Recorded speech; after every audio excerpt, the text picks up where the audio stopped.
Hi, this is Nancy from MovinsEdition. It's a new product from MovinsEdition, which is a Reebok Classic DMX Run 10. The model is equipped with DMX technology, which represents Reebok cushioning, and was especially popular as a pair of shoes that produce Reebok's retro style.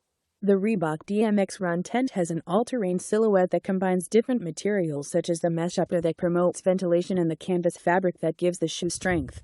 The translucent ice sole ensures great cushioning and traction.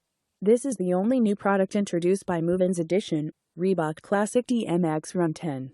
The Reebok DMX Run 10 is designed with rubber reinforcements on the sides and toe for increased durability.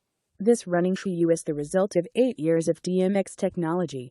In the summer of 1997, Reebok revealed the DMX Series 2000 technology in the now famous DMX Run 10 shoe. The technology was a hollow blow-molded TPU component made up of a series of 10 interconnected air chambers located between the midsole and the outsole.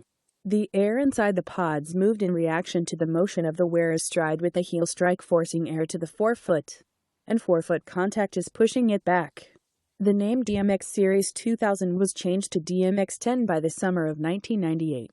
The streamlined and sleek look of the upper of the shoe is indicative of other 1997 shoes, highlighting the ideas of the ease and speed. It's a model with DMX technology that represents Reebok's cushioning function, and especially this model is a popular item that created Reebok's retro mood. I wish you have a nice day.